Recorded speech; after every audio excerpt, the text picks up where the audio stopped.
First initial management diabetic कीटोसिडोसिस की क्या होती है? आपने पहले पर्सन डिहाइड्रेटेड है तो स्टेबलाइज करेंगे। डीके का पेशेंट पहले तो डिहाइड्रेट होता है, बीपी ड्रॉप किया होता है, तो आपने पहले उसके वाइटल मेंटेन करने होते हैं।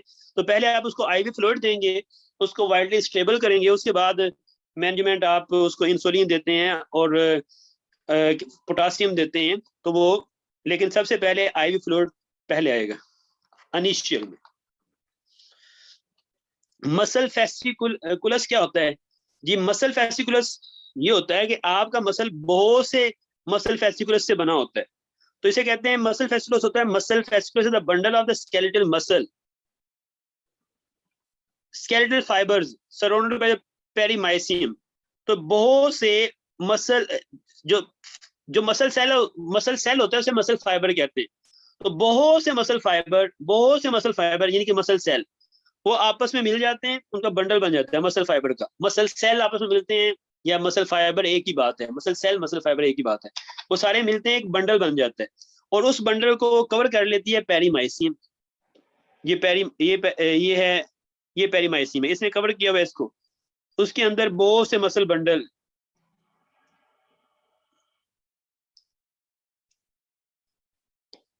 तो ये पेरीमाइसियम है, इसने कवर किया हुआ मसल बंडल को। तो ये जो एक फेसिकुलस है वो पेरीमाइसियम से कवर होता है और उसके अंदर होते हैं आपके मसल फाइबर्स। तो ये muscle fasciculus is the bundle of the skeletal muscle fibre. Skeletal muscle fibre का बंडल को आप मसल फेसिकुलस कहते हैं। Next MCQ, injury to cervical vertebra present with the respiratory distress. जो सर्वाइकल वर्टेब्रा होते हैं खास तौर पे, आपको पता है फ्रेनिक नर्व की रूट वैल्यू क्या है?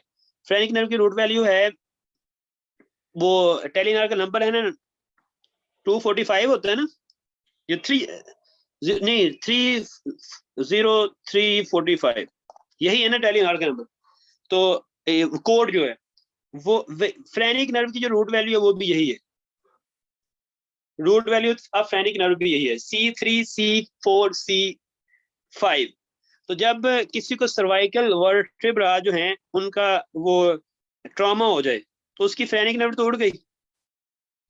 तो फ्रेनिक नर्व उड़ने से उसको फ्रेनिक नर्व सप्लाई करती है आपके डायाफ्राम को, और डायाफ्राम के कंट्रैक्शन से आपकी रेस्पिरेशन होती है।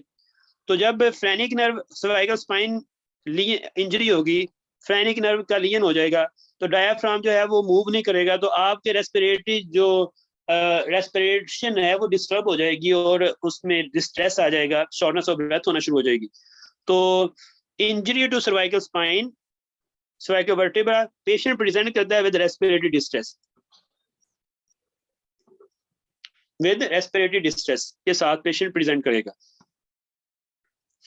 इसके बाद है swallowing of the pharyngeal phase. जो फेरेंजियल फेज जो है, स्वेलिंग का जो फेरेंजियल फेज है, स्वेलिंग के फेजेस होते हैं। स्वेलिंग का फेज होता है, एक ओरल होता है जब आपकी फूड बोलस उसमें होता है, ये वॉलंटरी फेज होता है। फिर फ्रेंजियल फेज होता है। फ्रेंजियल फेज का मतलब है कि आपकी जो फूड है वो और यानी कि ओरल कैविटी से निकल के फेरिंग्स में आ जाए, लेकिन ये इनवॉलंटरी होता है ये। और फिर होता है एसोफेजियल फेज। एसोफेजियल फेज का मतलब यह है कि फेरिंग्स के से निकल के जो फूड है वो इसमें आ जाए, एसोफेगस में। तो पहला ओरल फेज है आप, और ओरल फेज स्वेलिंग का वो होता है जो वॉलंटरी होता है। फिर आपकी फेरिंग्स है, वो फेरिंग्स में आता है, ये इनवॉलंटरी होता है, ये इसे फ्रेंजियल फेज कहते हैं ऑफ द स्वेलिंग। फिर आप स्वेलिंग नेक्स्ट स्टेप क्या होता है, ओरो फेरिंग्स से आपने भेजनी होती है एसोफेगस में, तो ये एसोफेजियल फेज होता है, ये भी इनवॉलंटरी होता है। तो स्वेलिंग, फ्रेंजियल फेज।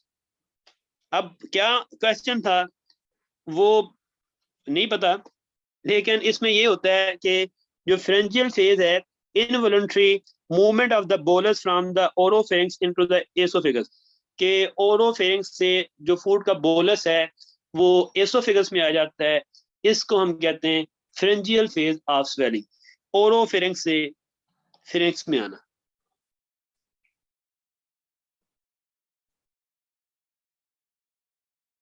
और फ्रेंजियल फेज में और क्या कुछ होता है?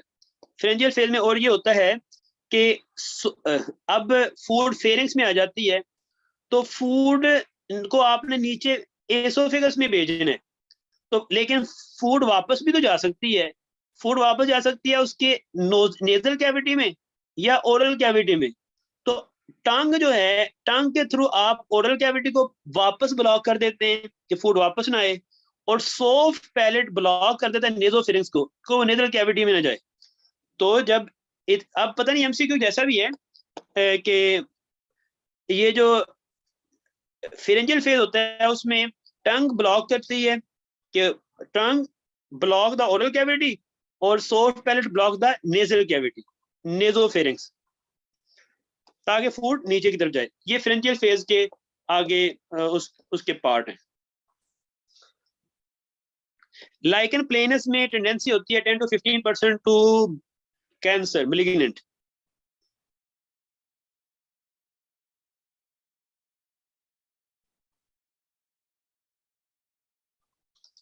नींद आ रही है?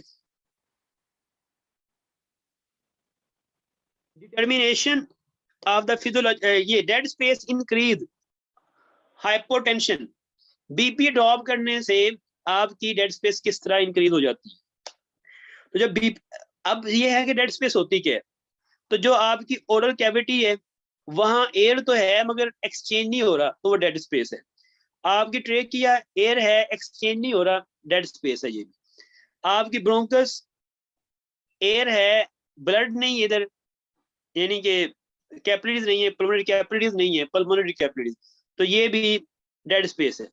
अब आगे आप एल्वियोलाई पे, एल्वियोलाई यहाँ एक्सचेंज होता है, गैस एक्सचेंज होता है, तो ये डेड स्पेस नहीं है। तो नॉर्मल डेड स्पेस, ये जो एनाटॉमिकल डेड स्पेस है, ये आप जहाँ एयर है लेकिन एक्सचेंज नहीं हो रहा, ये डेड स्पेस है। तो इसे कहते हैं एनाटॉमिकल डेड स्पेस, यानी कि माउथ ओरल एनाटॉमिकल के एनाटॉमी ऐसे है कि यहाँ एनाटॉमी गैस एक्सचेंज नहीं होता, तो ये एनाटॉमिकल डेड स्पेस है।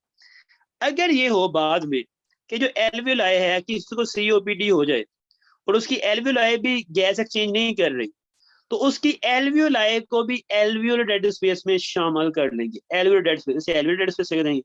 और ये पहले वाली जो है ये एनाटॉमिकल डेड स्पेस है, जहां वैसे ही एक्सचेंज नहीं होता, एनाटॉमिकल डेड स्पेस।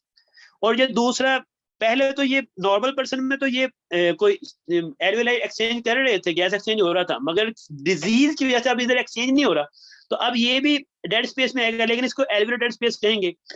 तो जो आपकी कंडीशन होती है फिजियोलॉजिकल डेड स्पेस किसे कहते हैं? फिजियोलॉजिकल डेड स्पेस कहते हैं anatomical dead space plus alveolar dead space. जो नॉर्मल पर्सन होता है उसमें सिर्फ एनाटॉमिकल डेड स्पेस होती है, उसको सीओपीडी तो नहीं है, तो उसमें एल्वियोलर डेड स्पेस 0 होती है, मतलब कि उसका सारे एल्वियोलाई एक्सचेंज कर रहे होते हैं। तो नॉर्मल पर्सन में जो फिजियोलॉजिकल डेड स्पेस है वो एनाटॉमिकल डेड स्पेस की इक्वल होती है। लेकिन जिस पर्सन को सीओपीडी है उसके तो एल्वियोलाई भी काम नहीं कर रहे और वहां वहां भी एक्सचेंज नहीं हो रहा, तो उसमें जो फिजियोलॉजिकल डेड स्पेस है वो इक्वल होगी anatomical dead space plus alveolar dead space. ये बहुत आम कंसेप्ट है, आई होप कि समझ आ गया होगा। मैंने बोला है, अब मुझे बताया कि नहीं समझ आ गया, मैं मूव कर जाऊंगा। नॉर्मल ये होता है कि ये जो आपकी ट्रेकिया है, ओरल कैविटी है, यहाँ डेड स्पेस, यहाँ गैस होती है, एक्सचेंज नहीं होता, तो ये एनाटॉमिकल डेड स्पेस है। आपके जो एल्वियोलाई हैं वहां एक्सचेंज होता है, तो एल्वियोलर डेड स्पेस 0 है। तो नॉर्मल में फिजियोलॉजिकल डेड स्पेस आपकी anatomical dead space plus alveolar dead space पे मुश्तमिल होती है, लेकिन नॉर्मल पर्सन में एल्वियोलर डेड स्पेस 0 होती है, तो आपकी फिजियोलॉजिकल डेड स्पेस इक्वल होती है एनाटॉमिकल डेड स्पेस की। लेकिन अगर किसी को सीओपीडी है तो उसमें एल्वियोलाई भी काम नहीं कर रहे, तो फिर उसमें anatomical dead space plus alveolar dead space equal होगी फिजियोलॉजिकल डेड स्पेस की। बाकी ये है कि इस पर्सन में क्या हुआ है, हाइपोटेंशन हो गई है। हाइपोटेंशन का मतलब यह है कि उसकी जो एल्वियोलाई है उधर ब्लड नहीं आ रहा, इधर ब्लड, उसकी पल्मोनरी कैपिलरी में ब्लड नहीं आ रहा, उसकी पल्मोनरी कैपिलरी में ब्लड नहीं आ रहा, हाइपोटेंशन हो गया, बीपी ड्रॉप हो गया। तो बीपी ड्रॉप होने से जब ब्लड नहीं आएगा तो गैस तो आ रही है, एयर तो आ रही है, तो ये भी चीज उसकी डेड स्पेस में जो है वो इंक्रीज करेगी। जब आपका ब्लड कम आएगा, ब्लड तो आएगा नहीं, लेकिन एल्वियोलाई में एयर तो आ रही है, एक्सचेंज तो नहीं हो रहा, तो ये भी चीज जो है वो dead space increase by hypotension, dead space hypotension increase हो जाती है। ये एग्जांपल दी हुई है उसने, जब आपको पल्मोनरी एम्बोलिज्म होता है, पल्मोनरी एम्बोलिज्म होता है, तो पल्मोनरी एम्बोलिज्म में क्या होता है, ये आपकी जो यहाँ ब्लॉकेज आ जाती है, तो ब्लड नहीं आता इधर, ब्लड नहीं आता क्योंकि ब्लॉकेज आ गई है। एयर आ रही होती है मगर एयर ऐसे ही वापस जा रही होती है, एल्वेलाई में एक्सचेंज नहीं होता, तो डेड स्पेस बढ़ जाती है। तो पल्मोनरी एम्बोलिज्म में होता है। तो we Q mismatch, blood flow obstruction में फिजियोलॉजिकल डेड स्पेस इंक्रीज हो जाती है। तो ये we Q mismatch pulmonary embolism में होता है। पल्मोनरी एम्बोलिज्म इसकी एग्जांपल है। नेक्स्ट एमसीक्यू क्या है, ये बहुत ही आम कंसेप्ट है।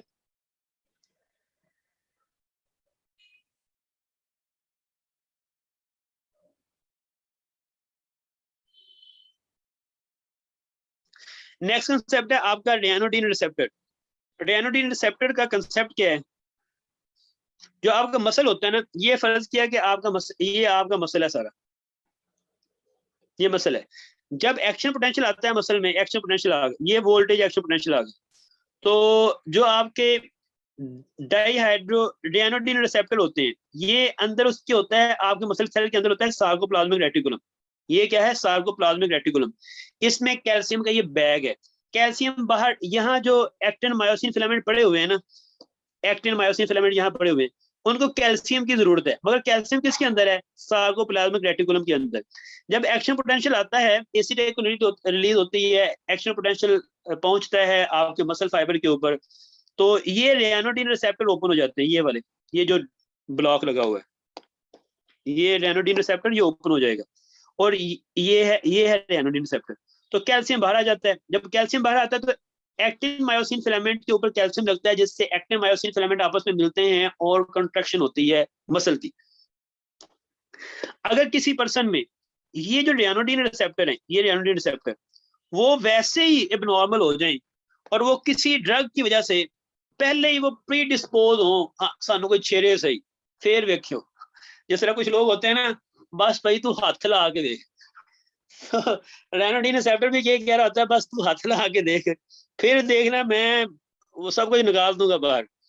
तो तो आप हाथ किस तरह लगाते हैं, सक्सिनेलकोलिन या हेलोथेन, इन इसे बस हाथ लगता है। डॉक्टर इरफान एक लिमिट में रहे आप, नेक्स्ट टाइम ये नहीं होगा। ये सक्सिनेलकोलिन देने पे और जो आपकी हेलोथेन है ये देने पे, ये जो रैनोडिन रिसेप्टर है ये ओपन हो जाते हैं, और सारा का सारा कैल्शियम बाहर आ जाता है, और जितने भी एक्टिन मायोसिन फिलामेंट होते हैं मसल के अंदर वो सारे कॉन्ट्रैक्ट करना शुरू कर देते हैं, और सवियर कॉन्ट्रैक्शन होती है। तो ये प्री डिस्पोज, ये जो रैनोडिन रिसेप्टर है पहले ही प्री डिस्पोज होते हैं, तो इनको हेलोथेन देने पे या सक्सिनेलकोलिन जब दी जाती है, तो ऐसे पर्सन को, ऐसे पर्सन को वो जो है वो कॉन्ट्रैक्शन, सवियर कॉन्ट्रैक्शन होती है, और मसल इतने कॉन्ट्रैक्ट करते हैं, इतने कॉन्ट्रैक्ट करते हैं कि मसल, एक तो कॉन्ट्रैक्शन होती है, दूसरा टेम्परेचर बढ़ जाता है। आपको पता है मसल कॉन्ट्रैक्शन से टेम्परेचर इंक्रीज होता है, तो टेम्परेचर, हाई टेम्परेचर हो जाता है, इसे कहते हैं मैलिग्नेंट हाइपरथर्मिया। और जब जब मसल कॉन्ट्रैक्ट करते हैं तो मसल टूटते हैं, तो मसल टूटने से हीमोग्लोबिन, उधर से मायोग्लोबिन रिलीज होती है, तो मायोग्लोबिन यूरिया होता है, उनका जो यूरिन होता है वो ब्लैक हो जाता है। तो ये जब वो लेते हैं हेलोथेन या सक्सिनेलकोलिन, तो उसके बाद जो है वो टेम्परेचर रेज कर जाता है मसल की कॉन्ट्रैक्शन होने से, जो कि कैल्शियम रिलीज होता है ना, कैल्शियम मसल की स्फीयर कॉन्ट्रैक्शन करवाता है, जिससे टेम्परेचर रेज करता है, और मसल टूटते हैं, और वो मायोग्लोबिन रिलीज होती है, वो उसके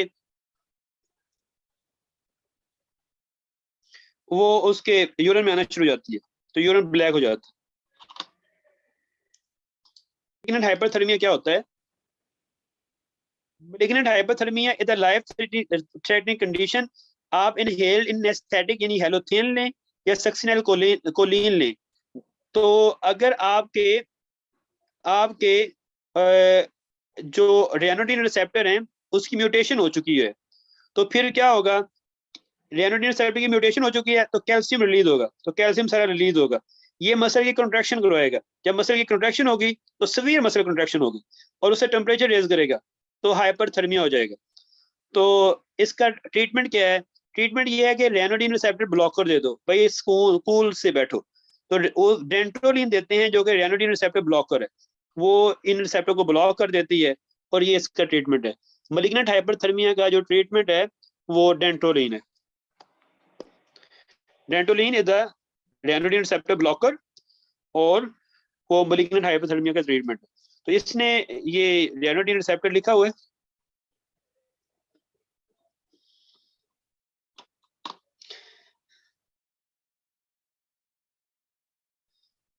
उसके बाद है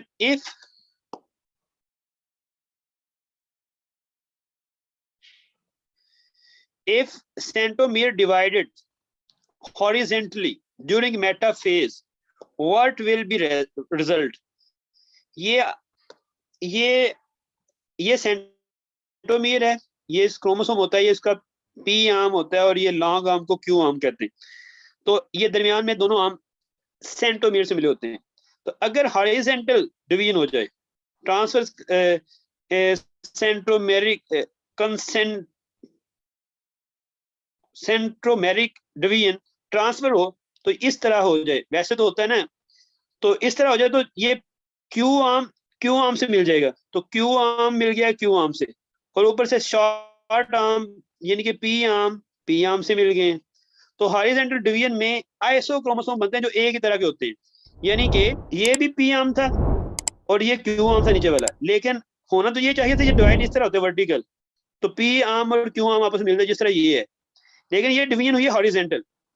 तो हॉरिजॉन्टल डिवीजन होने से जो नीचे वाला क्यू आर्म है वो ऊपर और आपस में मिल गए, और इधर जो पी आर्म है वो पी आर्म से मिल गया, शॉर्ट आर्म शॉर्ट से मिल गया, लॉन्ग आर्म लॉन्ग से मिल गया। तो ये है आइसोक्रोमोसोम जो कि मिरर इमेज होते हैं, दोनों आर्म होते हैं वो एक दूसरे के मिरर इमेज होते हैं आइसोक्रोमोसोम। तो आइसोक्रोमोसोम किस तरह बनते हैं कि सेंट्रोमियर हॉरिजॉन्टल डिवीजन हो, और जो आपकी होती है ना isochromosome X is the most common Turner syndrome में आइसोक्रोमोसोम डिफेक्ट होता है। Isochromosome vertical transverse centromeric division होती है। तो isochromosome mirror image abnormal chromosome consisting of the two copy of either short arm or either long arm। ये भी बहुत important है, माइलिन फाइबर। टर्नर सिंड्रोम इसकी एग्जांपल है, क्लिनिकल एप्लीकेशन एक्सो होता है ना कि एक नेक्स्ट है आपका 45 एक्सो।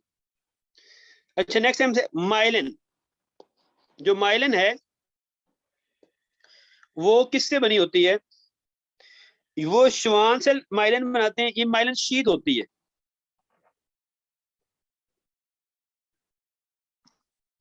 माइलिन शीट जो होती है ये एक शीट होती है जो कि न्यूरॉन के ऊपर होती है, और इस शीट के होने की वजह से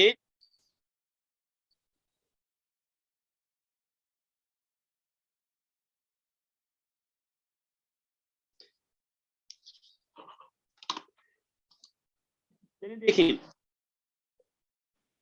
ये बनी होती है माइलिन से बनी होती है, और इसका फायदा ये होता है कि जो इम्पल्सेस पास करती हैं वो बाहर, इम्पल्स जो है बाहर लूज नहीं हो पाती, वो सीधी जाती है, तो स्पीड बढ़ जाती है। तो माइलिन का ये फायदा होता है।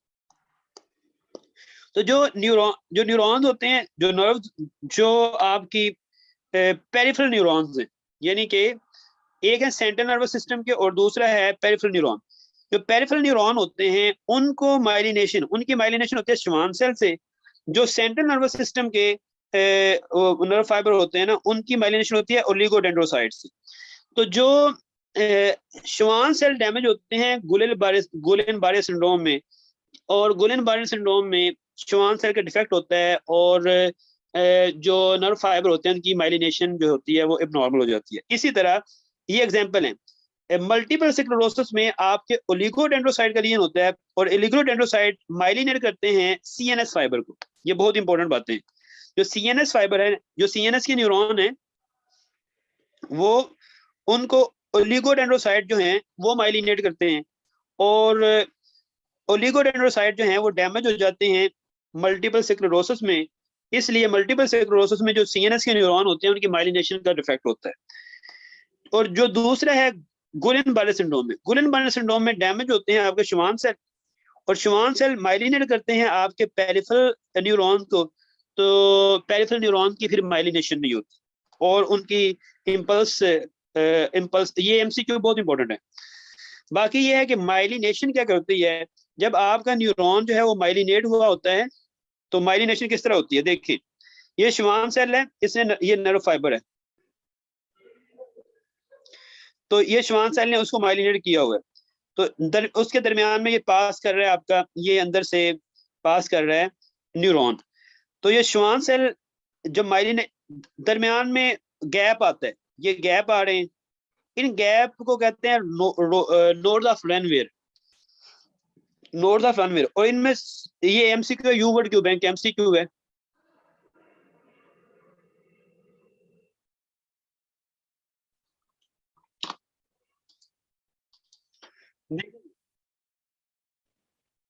ये न्यूरॉन की सेल बॉडी है, ये न्यूरॉन पास कर रहा है और उसको माइलिनेट किया हुआ है श्वान सेल ने। अगर और दरमियान में गैप है, ये गैप जो होते हैं ये नोड ऑफ रनवेयर होते हैं। इनमें ये होता है कि इनमें नोड ऑफ रनवेयर किससे बने होते हैं, ये MCQ यूवर क्यू बैंक का, ये सोडियम क्लस्टर, इधर सोडियम चैनल बहुत ज्यादा होते हैं। तो जो आपकी वो होती है कंडक्शन होती है वो किस तरह होती है कि यहाँ जहां नोड ऑफ रनवेयर होते हैं, इंपल्स आती है, इधर जंप करती है, इधर रीजनरेट होती है, फिर जंप करती है, क्योंकि आगे माइलिनेशन है, तो माइलिनेशन फिर जंप करती है, फिर इधर नोड ऑफ रनवेयर होते हैं, इधर इकट्ठी होती है नर्व, फिर इंपल्स आगे जंप करती है। तो इंपल्स तो जंपिंग, वो इंपल्स जंप करती है, आगे जाती है, फिर जंप करती है, नोड ऑफ रन पे पहुंचती है, रीजनरेट होती है, फिर जंप करती है। इसे कहते हैं सॉलिटेटरी कंडक्शन। तो देखें ये जो माइलिनेशन होती है ये इन कंडक्शन वेलोसिटी को इंक्रीज करते हैं, और जिससे सॉलिटरी कंडक्शन होती है, the action potential at node of Ranvier where the high concentration, वहां नोड ऑफ रनवेयर पे क्या होता है कि सोडियम चैनल बहुत ज्यादा होते हैं। तो myelin is synthesized by oligodendrocyte in CNS, और पेरिफेरल नर्व सिस्टम में जो माइलिन है वो प्रोड्यूस होती है श्वान सेल से। ये इंपॉर्टेंट बातें हैं। पेरिफेरल नर्व सिस्टम में माइलिन जो शीट है वो प्रोड्यूस होती है बाय श्वान सेल, और जो CNS नर्वस सिस्टम है उसमें ये पैदा प्रोड्यूस होती है ओलिगोडेंड्रोसाइट। और जो गुलेन-बारे सिंड्रोम है वो डिफेक्ट करते हैं श्वान सेल को, और श्वान सेल फिर जो गुलेन-बारे सिंड्रोम में पेरिफेरल नर्व सिस्टम के जो न्यूरॉन होते हैं उनकी माइलिन शीट का डिफेक्ट आ जाता है, जबकि मल्टीपल स्क्लेरोसिस में ओलिगोडेंड्रोसाइट डैमेज होते हैं और उसमें जो CNS के न्यूरॉन होते हैं उनकी माइलिनेशन का डिफेक्ट आता है। नेक्स्ट MCQ है आपका axillary injury removal of the axillary lymph nodes. Axillary lymph nodes आपने रिमूव किए हैं, तो बाद में जाहिर सी बात है यहाँ से आप उसके एक्सिला से आपने छेड़छाड़ी की है, तो उसकी जो लिम्फेटिक ड्रेनेज है वो अब प्रॉपर नहीं हो पाएगी। आपने लिम्फ नोड्स रिमूव कर दी हैं, तो उसको अब एडिमा हो जाएगा, इधर इन्फ्लेमेशन एडिमा होगा, इन्फ्लेम्ड हो जाएगा उसका ये। तो अपर लिम्ब इन्फ्लेमेशन या oedema, cause oedema of upper limb by inflammation, तो उसको एडिमा हो जाएगा। बाकी यह है कि जब आप एक्सिला में कोई प्रॉब्लम करते हैं, डाइसेक्शन करते हैं, जिस तरह के मैस्टेक्टमी करते हैं या एक्सिलरी लिम्फ नोड डाइसेक्शन करते हैं मैस्टेक्टमी करते हुए, तो आप लॉन्ग थोरेसिक नर्व को डैमेज कर देते हैं। लॉन्ग थोरेसिक नर्व सप्लाई करती है सेरेटस इंटीरियर को, सेरेटस इंटीरियर को करती है, और सेरेटस इंटीरियर जो है वो आपके स्कैपुला को होल्ड करता है आपकी रिब केज के साथ। जब सेरेटस इंटीरियर का पैरालिसिस हो जाए तो आपको जो स्कैपुला है वो लिफ्ट अप हो जाता है, एलिवेट कर जाता है, इसे कहते हैं विंग स्कैपुला। तो unable to anchor scapula to thoracic cage can, हाँ, तो ये है विंगिंग स्कैपुला होता है लॉन्ग थोरेसिक नर्व मेस्टेक्टमी करते हुए, एक्सिलरी डाइसेक्शन करते हुए लॉन्ग थोरेसिक नर्व का डिलीजन हो जाता है, और as a result serratus interior जो मसल है वो पैरालिसिस उसका हो जाता है, और आप inability to anchor scapula to thoracic cage, और स्कैपुला जो है वो प्रोमिनेंट हो जाता है जब आप किसी होल्ड करते हैं अगेंस्ट वाल, जैसे कहते हैं विंगिंग स्कैपुला, और आप अपने आर्म को 100 डिग्री से अबव एबडक्ट नहीं करवा सकते, एबडक्ट नहीं करवा सकते। तो वो कहता है सेरेटस लॉन्ग थोरेसिक नर्व का लीजन हो तो सेरेटस इंटीरियर मसल का पैरालिसिस हो जाता है, और आप एबडक्शन नहीं कर सकते अबव 100 डिग्री। जो एबडक्शन होती है, आर्म की जो एबडक्शन है, ये आप पर से ये उसका आर्म है, इसकी जो एबडक्शन है ऊपर की तरफ लेके जाना, जो 15 डिग्री फर्स्ट है पहला इधर से, ये इतनी 15 डिग्री शुरू करना, वो मसल होता है सुप्रास्पाइनेटस 15 डिग्री। फिर 15 डिग्री से आप 90 तक जाते हैं, वो होता है डेल्टाइड, और डेल्टाइड को सप्लाई करती है एक्सिल नर्व, और ये 15 से 100 तक। तो जो 90 से अबव जाना उसके लिए ट्रेपेजियस होता है, और 100 से अबव जाना उसके लिए सेरेटस इंटीरियर होता है। तो फिर सुन लें, ये भी एमसीक्यू आ जाते हैं कि आपकी जो एबडक्शन है पहले 15 डिग्री होती है सुप्रास्पाइनेटस से, और 15 से 100 तक होती है डेल्टाइड से, और 90 से अबव ट्रेपेजियस, और 100 से अबव सेरेटस इंटीरियर से होती है। तो ये एस डी टी एस, तो ये इसकी नर्व भी याद करनी है। जो आपकी डेल्टाइड की है वो एक्सिलियरी नर्व है, ट्रेपेजियस की एसेसियल नर्व है, और सेरेटस इंटीरियर को सप्लाई करती है लॉन्ग थोरेसिक नर्व। ये सब इंपॉर्टेंट एमसीक्यू है। Lymphoedema caused by the lymphatic obstruction, lymphatic obstruction, inflammation, ये lymphatic obstruction ज्यादा इंपॉर्टेंट है।